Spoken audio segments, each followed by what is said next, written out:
Mr. Hanson, man, thanks How for we taking doing? a couple minutes to sit down with me. Absolutely. So I just want, some of the family members and stuff to get to know you a little bit better. So what were you doing before you came to work for Surfside? So my first job was I was working at Lids in the Hamilton Mall. In early 2017, I was selling hats. I was the assistant manager over there. And I worked there for a couple months, and then I got an opportunity to work at the pool for the JCC in Margate, the Jewish Community Center. And from there, I went on to work as a lifeguard for a year. Mm-hmm. I worked during the summer in their summer camp as a lifeguard / swim instructor. And I also worked as a swim coach for the Margate Sharks, which is the swim team over at the JCC. What made you decide that you wanted to work for Surfside? How did that all come about?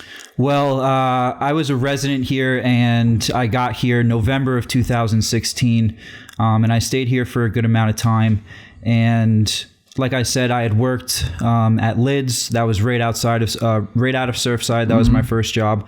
Worked at the JCC for a year, and then when Ian approached me about the opportunity to work for Surfside, I really couldn't turn it down. I mean, this place has afforded me an entirely new life that I didn't think was even imaginable, and to be a part of the community and the environment in which I got well, to help others get well, it was something that I couldn't pass up. Yeah, I felt the same way when I got the opportunity to do it. I jumped at it. So after working here for about a year or so, what have you found to be kind of like the biggest challenges that you've had to encounter? I would say balancing my own recovery on top of working in an environment where we do very 12-step heavy work. As a part of the traditions in our community, it says that we give this thing away for free.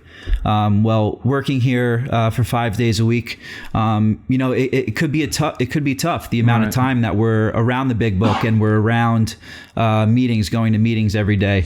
So I've really had to take care of myself, working with my sponsor, continuing to reach my hand out to other guys off the clock.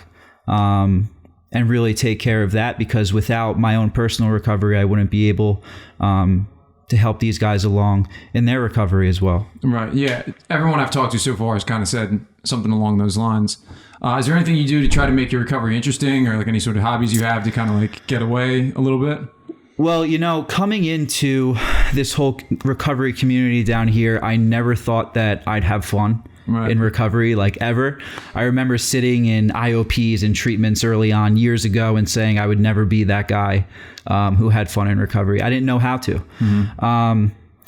So really what I learned in Surfside, and also with my friends that I've made over these past couple years, is that we can still have fun, and really having fun is very important to staying sober, because if I don't live my life, if I don't go out to the beach, if I don't go hiking, if I don't go bowling, if I don't do these other activities outside of the rooms of recovery, then it will be boring. Right.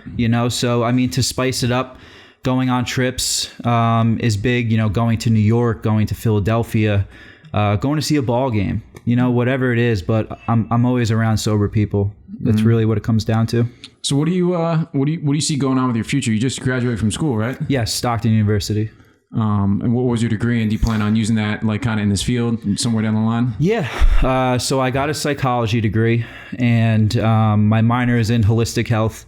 And really what I plan to do with it, I've had an interest, and I still have an interest in sports psychology. Mm-hmm. I've been an athlete my whole life. I played baseball for a very long time in high school and college, and I'd love to work with young athletes. What I didn't mention before is I was the head JV coach for Holy Spirit last year for their baseball team, and that was something where it really reminded me how much I love like working and teaching others, which is what this job has enabled me to do as well. And so I'd love to maybe pursue, I'm definitely going to go for my master's, whether it be sports psychology or counseling. At the end of the day, I do want to pursue additional education and further that. Maybe one day a doctorate, I'm not sure. But yeah, I want to keep going. I want to keep helping people for sure. Awesome, man. Well, thanks for taking the time, Scotty. Yeah, I appreciate absolutely. it. Thanks, Bri.